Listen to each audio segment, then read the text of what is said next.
नमस्कार साथियों, दिव्यम क्लासेस सीकर में पुनः आपका स्वागत है।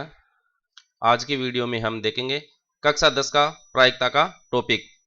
प्रायिकता के पिछली वीडियो में हमने कक्षा 9 के अंदर जो प्रायिकता दी गई है उसके बारे में जानकारी प्राप्त की थी। आज आरबीएससी के कक्षा 10 के टॉपिक के बारे में अपन जानकारी देखेंगे।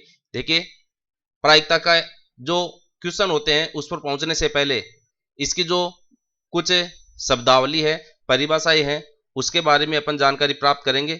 इसके बाद में अपन इसके विभिन्न प्रकार के प्रश्नों को हल करेंगे। तो देखिए, सबसे पहले यादृच्छिक प्रयोग, रैंडम एक्सपेरिमेंट क्या होता है? एक प्रयोग जिसके बारे में सभी संभव परिणाम पहले से ही ज्ञात हो तथा किसी विशेष परिणाम के आने का निश्चित अनुमान नहीं लगाया जा सके, एक यादृच्छिक प्रयोग कहलाता है। आपके पास एक सिक्का है, अगर आप एक इस सिक्के को उछालते हैं तो इस पर या तो हेड आएगा या एक टेल आएगा। अब ये इसके दो परिणाम है, ये इसके दो परिणाम है। इन दोनों परिणामों को आप पहले से जानते हैं कि या तो हेड आएगा या टेल आएगा, लेकिन आप निश्चित रूप से नहीं कह सकते कि हेड आएगा या टेल आएगा। इसलिए जो संभव परिणाम है वो हमें पहले से ही ज्ञात है, लेकिन किसी विशेष परिणाम के आने का निश्चित अनुमान अपन नहीं लगा सकते हैं। तो ये जो प्रयोग है वह क्या कहलाता है? आपका यादृच्छिक प्रयोग कहलाता है। तो एग्जाम्पल के रूप में हम क्या कह सकते हैं? एक सिक्के की उछाल में चित या पट दो परिणाम पहले से ज्ञात है, लेकिन निश्चित परिणाम नहीं बताया जा सकता है, अतः सिक्के को उछालना एक यादृच्छिक प्रयोग कहलाता है, रैंडम एक्सपेरिमेंट कहलाता है। अब इसी तरीके से देखिए, इसके कुछ भिन्न उदाहरण और है यादृच्छिक प्रयोग के। जैसे एक पासा है, पासा का मतलब जो आप लूडो का गेम खेलते हैं उसके अंदर 6 फलक होती है, उन 6 फलकों पर 1 से 6 तक या तो डॉट होते हैं या उस पर अंक लिखे हुए रहते हैं। यदि आप इस पासे को उछालते हैं तो इस पर 1 से लेकर 6 तक के अंक कुछ भी आ सकते हैं, लेकिन हमें यह पता है या तो 1 आएगा या 2 आएगा या 3 आएगा या 4 आएगा या 5 आएगा या 6 आएगा। तो ये इसके कुल 6 परिणाम है जो हमें पहले से ज्ञात है, लेकिन हमें यह अनुमान नहीं लगा सकते कि इन 6 में से क्या आएगा। यदि आप इस पासे को उछालते तो आप ये नहीं कह सकते कि 2 ही आएगा। इसलिए इस पासे को उछालना एक यादृच्छिक प्रयोग है। इसी तरीके से ताश की जो एक गड्डी होती है उसके अंदर 52 पत्ते होते हैं। तो इस ताश की गड्डी में से यदि आप एक पत्ता निकालना चाहे तो एक पत्ता अगर आप निकालते तो आप जानते हैं कि ताश की गड्डी में एक तो ईंट का पत्ता होता है, एक जो होता है उसके अंदर चीड़ी का पत्ता होता है, एक जो है उसके अंदर पान का पत्ता होता है और एक इसके अंदर हुक्म का पत्ता होता है। तो इन चारों प्रकार में से प्रत्येक के 13 प्रकार होते हैं। तो इस तरीके से ये 52 पत्ते होते हैं। अगर आप एक पत्ता इसमें से बाहर निकाल दे तो आप कह नहीं सकते कि इन 4 प्रकार के 13 पत्तों में से कौन सा एक ताश का पत्ता बाहर आएगा, लेकिन हमें यह पता है कि इन 52 में से कोई एक होगा, यानी कि संभव परिणाम हमें पता है, लेकिन कौन सा पत्ता आएगा यह हम नहीं कह सकते हैं। इसलिए यह भी एक यादृच्छिक प्रयोग है। इसके अलावा जैसे कोई थैला है, थैले से बिना देखे आप गेंद निकालना चाहते हैं, 3 लाल गेंद रख दी थैले में, 4 काली और 5 सफेद गेंद रख दी।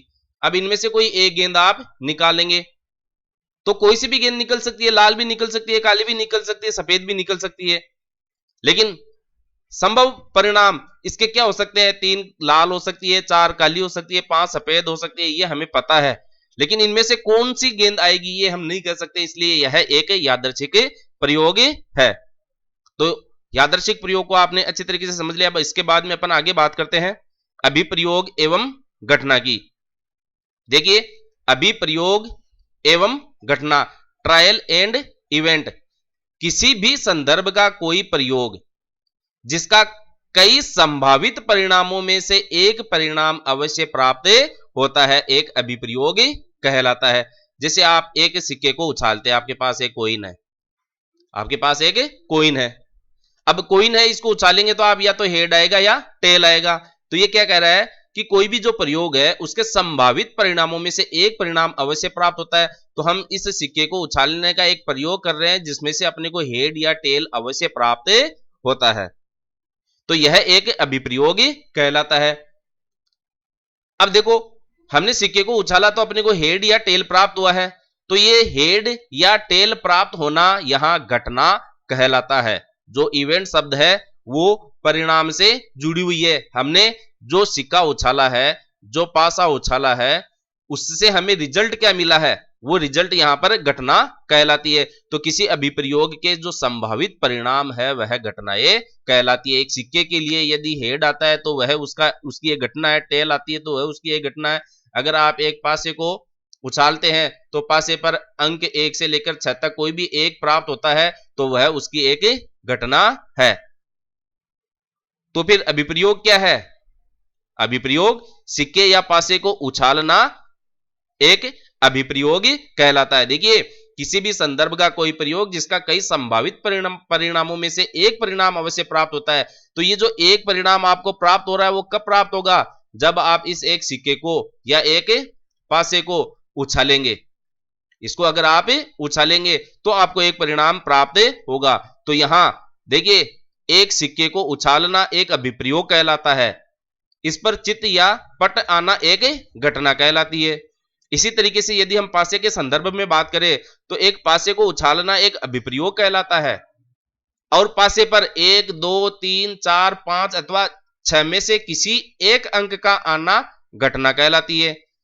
इसी प्रकार से अगर परीक्षा में कोई विद्यार्थी बैठता है तो परीक्षा में किसी परीक्षार्थी का बैठना एक अभिप्रयोग है एवं उसका उत्तीर्ण होना या अनुत्तीर्ण होना, पास होना या फेल होना एक घटना कहलाती है। अब देखिए, हमने दो तरह की बातें यहां पर देखी है। इससे पहले जब हमने यादृच्छिक प्रयोग ऊपर 1 नंबर के पॉइंट पर देखा था तो उसमें भी हमने ये कहा था कि सिक्के को उछालना एक यादृच्छिक प्रयोग है और यहां पर भी हम क्या कर रहे हैं, सिक्के को उछालना एक अभिप्रयोग कह रहे हैं। देखिएगा ऊपर 1 नंबर के बिंदु में यहां हमने यादृच्छिक प्रयोग, सिक्के को उछालना यादृच्छिक प्रयोग से डिफाइन किया है और यहां पर क्या कह रहे हैं, सिक्के को उछालना अभिप्रयोग कह रहे हैं। तो साथियों, अभिप्रयोग और यादृच्छिक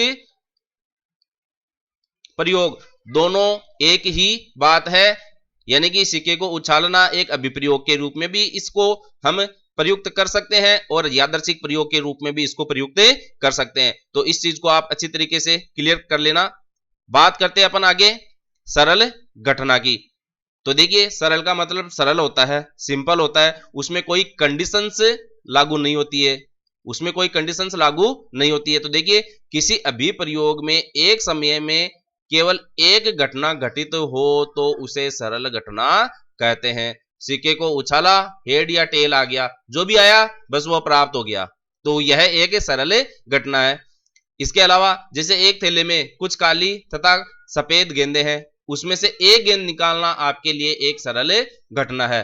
इसमें अगर ये कंडीशन लगा दे कि काली गेंद निकालने, सफेद गेंद निकाले, तो ये एक सरल घटना नहीं होगी। लेकिन उसमें कितने भी रंग की गेंदें रखी हुई हो, केवल आपको एक ही गेंद निकालनी है तो वह एक सरल घटना कहलाती है। तो आज के वीडियो में यादृच्छिक प्रयोग, अभिप्रयोग, घटना और सरल घटना के बारे में अपने जानकारी प्राप्त की है। अगले वीडियो में हम निशेष घटनाएं क्या होती है इसके बारे में अपन जानकारी प्राप्त करेंगे। तब तक बने रहिए, सीखते रहिए, अभ्यास करते रहिए।